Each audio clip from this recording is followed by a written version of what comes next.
For many players, the Super 1000 event was their first tournament in nearly 10 months, and this meant the nerves got the better of them as they were pushed to the brink in the early rounds. However, for some of the big names, their opponents proved too strong on the day. Sixth-seeded Pusalavi Sindhu was the biggest casualty on day one. The world champion shown the door by Denmark's Mia Blichfeldt. Sindhu looked in control with an opening game win and a lead midway through the second. It then turned into a battle of attrition as Blichfeldt fought off 2 match points and finally converted her own fourth opportunity to level the match. The third game was all Blichfeldt as the Indian's challenge wilted, allowing the Dane a comfortable finish to secure her first win over Sindhu in 4 meetings.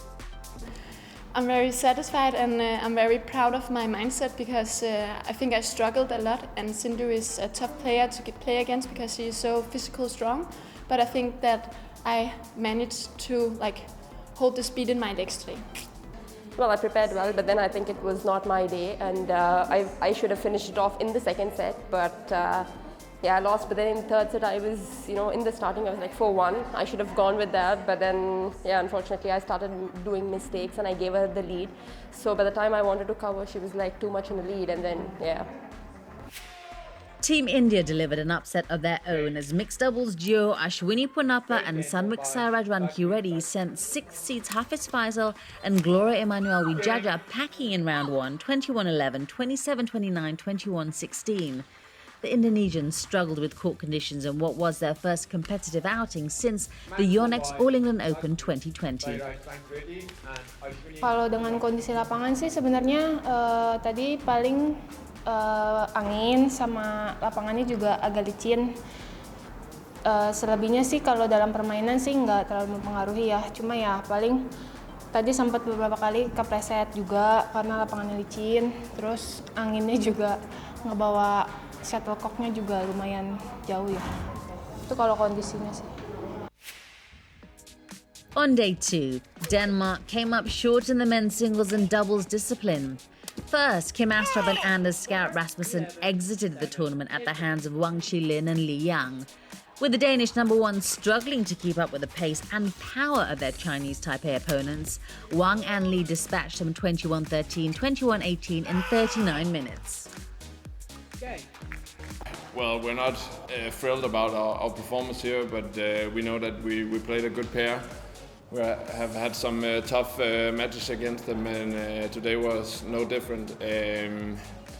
Yeah, we are bummed that the second set ended so quickly, playing that well, and that we couldn't force it to be closer and to our advantage. But today is not fun right now, but on the other hand, we've missed being on court.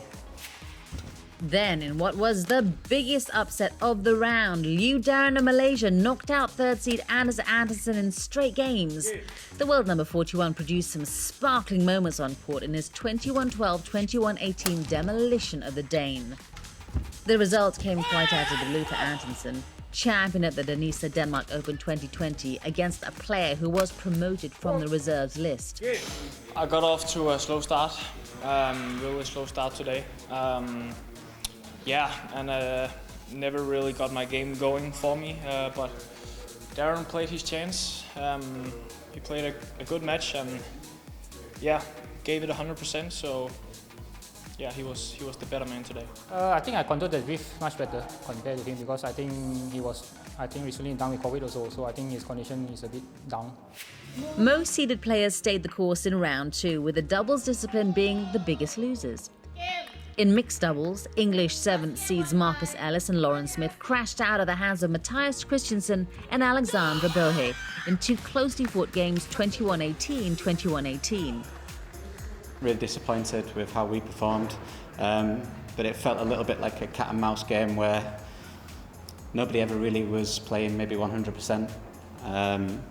But on the day, I think they just handled the awkwardness of the match quite well, or better than we did anyway. But from a tactical point of view, I don't think there's a lot to say. I think it was just very much who can handle the conditions better than the other. The biggest surprise came in the final match of the night, where men's doubles world junior champions Leo Rolly-Carnando and Daniel Martin of Indonesia upset their fifth-seeded compatriots Fajar Alfian and Muhammad Rian Ardianto.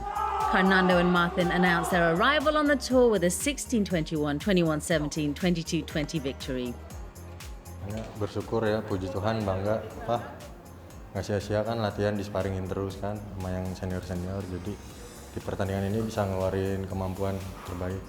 Tapi saya merasa tadi belum cukup lah, masih panjang kan waktunya, walaupun tadi menang, tapi kan tantangan masih banyak ke depannya, jadi harus lebih fokus step lagi gitu.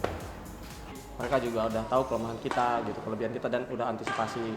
Terus tadi juga emang pola permainan sih udah masuk sih gitu kan, udah bagus, dan mereka juga tadi emang benar-benar luar biasa gitu kan, mainnya emang semangat, fighting spiritnya emang luar biasa, dan kita emang kalah di poin akhir aja sih tadi.